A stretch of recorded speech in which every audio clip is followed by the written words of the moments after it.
रहा है। जब आदमी प्रसन्न होता है ना तो उसका चेहरा अलग तरह का होता है। जब आदमी गुस्से में होता है तो चेहरा बोलो अलग तरह का होता है।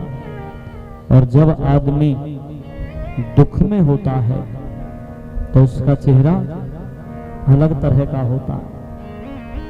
निराशा चेहरे पर है। पूछ लिया था राजन आपके चेहरे पर निराशा,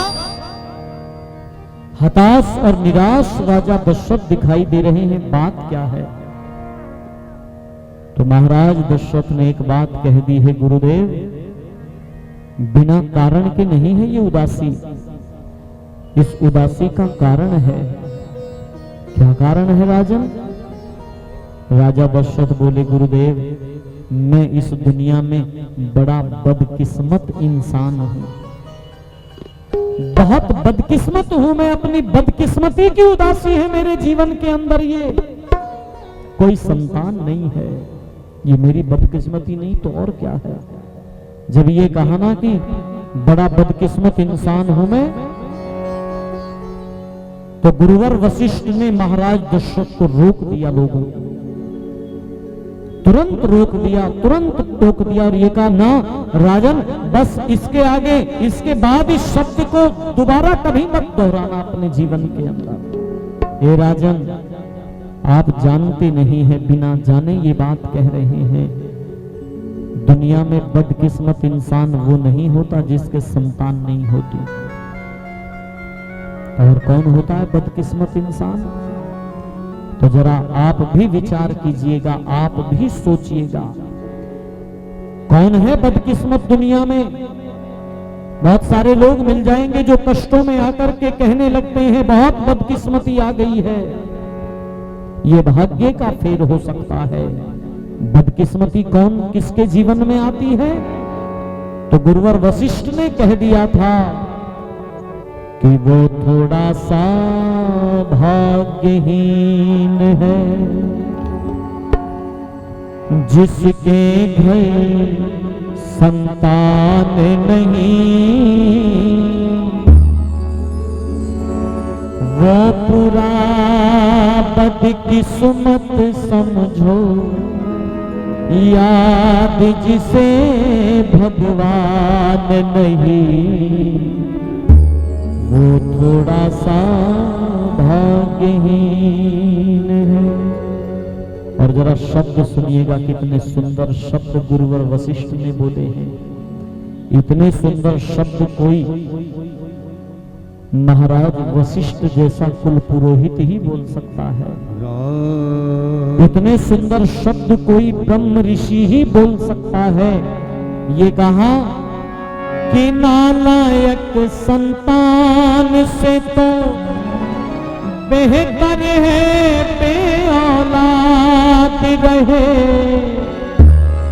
महल से झोपड़ी अच्छी है वो जो सुख से आबाद रहे, दौलत वो किस काम की जिसमें परमेश्वर ना याद रहे, वो प्यारा प्रभु ना याद रहे, काहे का वो धनी है जिसको निर्धन का कुछ ध्यान नहीं,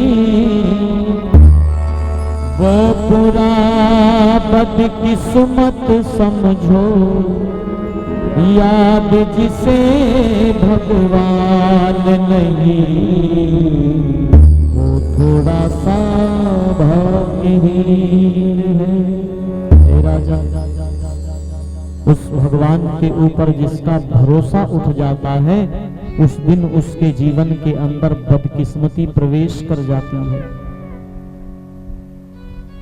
ये तो भाग्य का फेर है कि संतान नहीं हो रही, और भाग्य का फेर ही क्यों, भगवान की व्यवस्था मानकर स्वीकार करो राजन। ईश्वर संतान तो दे दे पर नालायक दे दे, क्या कीजिएगा ऐसी संतान का? ऐसा बेटा दे दे तो जो चौथी मंजिल पर ले जाकर के माँ को नीचे फेंक दे। पिछले दिनों देखा होगा ना आपने वो वीडियो, माँ को ले गया बेटा चौथी मंजिल पर, और ले जाकर के चौथी मंजिल से मां को नीचे धकेल दिया, नीचे फेंक दिया। क्या कीजिएगा ऐसी संतान का? नालायक संतान से तो बेसंतान बेऔलाद बहुत अच्छा है राजन। भगवान कुछ चाहता है, ईश्वर कुछ चाहता है, ईश्वर की व्यवस्था है।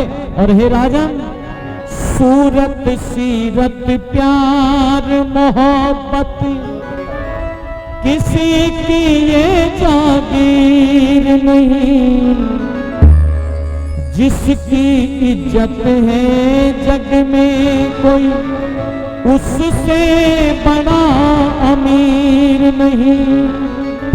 सोना है वो दिल जिसमें मजलूमों की तस्वीर नहीं, मजलूमों की तस्वीर नहीं।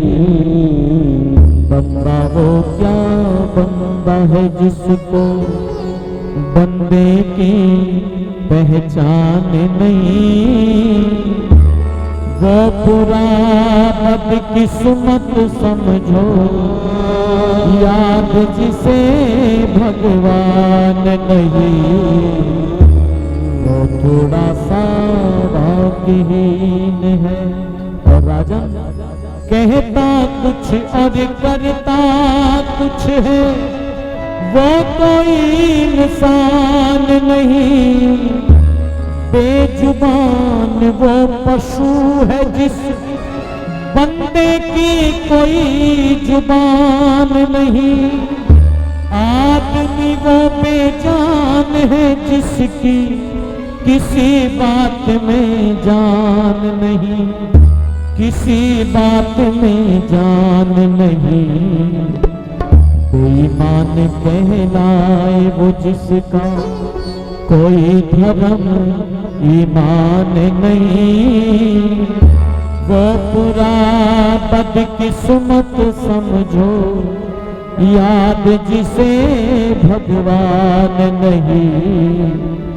वो थोड़ा सा भाग्यहीन है। और समय दौड़ चला है, थोड़ी देर के बाद बस कथा विराम लेगी, प्रसाद वितरित होगा। मैं निवेदन करूं जल्दी से, अंतिम बात कही गुरुवर वशिष्ठ ने। राजन, जिसके पास महल और बच्चे दौलत ये सामान नहीं, भाग्यहीन वो है लेकिन ज्यादा उसका नुकसान नहीं। ईश भक्ति के बिना भी नत्था सिंह बशर की शान नहीं, नत्था सिंह बशर की शान नहीं। होते हुए जो दान करेगा, होते हुए जो दान करेगा, वो भी कम नादान नहीं। वो पूरा बदकिस्मत समझो, याद जिसे भगवान नहीं। वो पूरा सा भाग्यहीन है जिसके घर संतान नहीं। वो पूरा बदकिस्मत समझो, याद जिसे भगवान नहीं। याद जिसे भगवान नहीं, याद जिसे भगवान नहीं, याद जिसे भगवान नहीं।